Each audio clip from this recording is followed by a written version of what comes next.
What's going on, everybody? Welcome to the channel. We're going to be talking about Jackpot. This is a new Amazon Prime film that is directed by Paul Feig.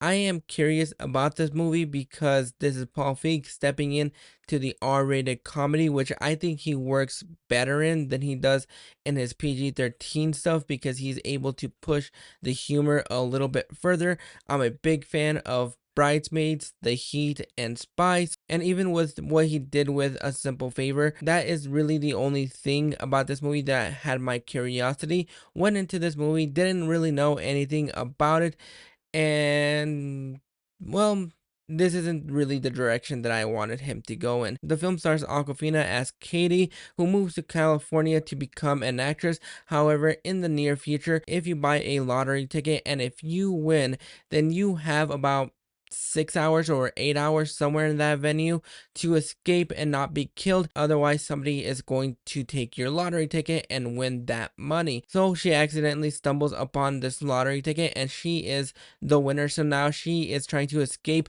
everybody in Los Angeles, trying to get her lottery ticket, trying to kill her. That is when John Cena runs into her and offers his services to protect her in order for her to win the money and probably get a little bit of the percentage of that money. This is a comedy. This is a movie that's going to be right up my alley. I am a big fan of comedy. It's one of my top tier favorite kind of genres.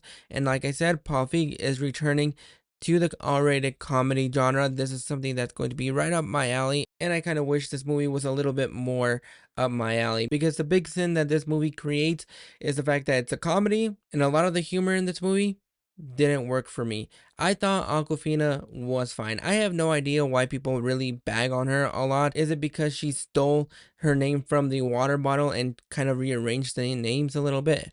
Who knows? But I've really never had that big of a hate on for Aquafina. I think she does decent.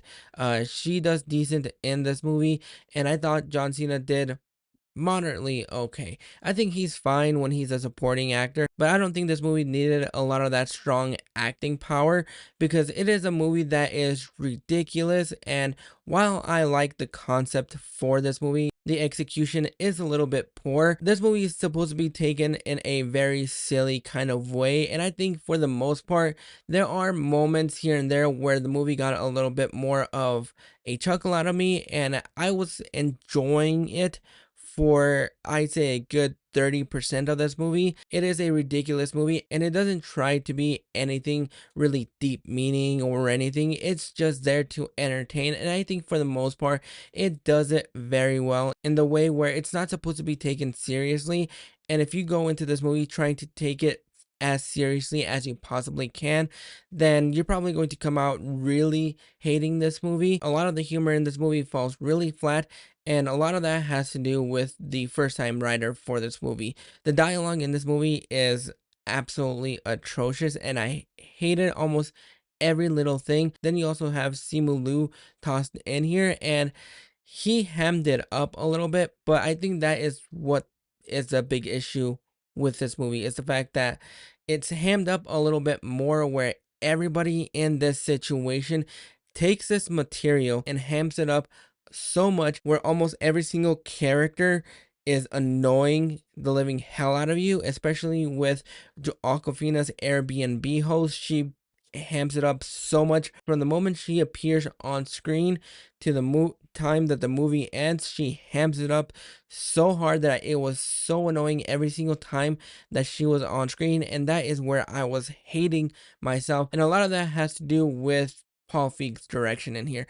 I think he is fantastic when it comes down to the R-rated raunchy comedies. He knows exactly where to put the humor in, and he knows how to get that out of his performers. In here, it just felt like he told everybody to just ham it up a little bit more because he knows what kind of situation this movie is in, and he knows not to take this movie seriously, but at the same time, it feels like you could have added a little bit here and there where it could have been a little bit more serious and had it toned down a little bit, but everybody is just cranked up to 100 and it never lets down from beginning to end.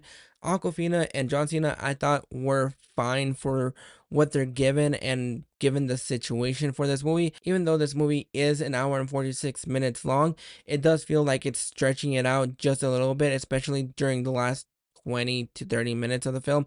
It just feels like it's going on and on and on. Is it the worst thing that I've seen this year? Absolutely not. Is there some enjoyable moments here and there?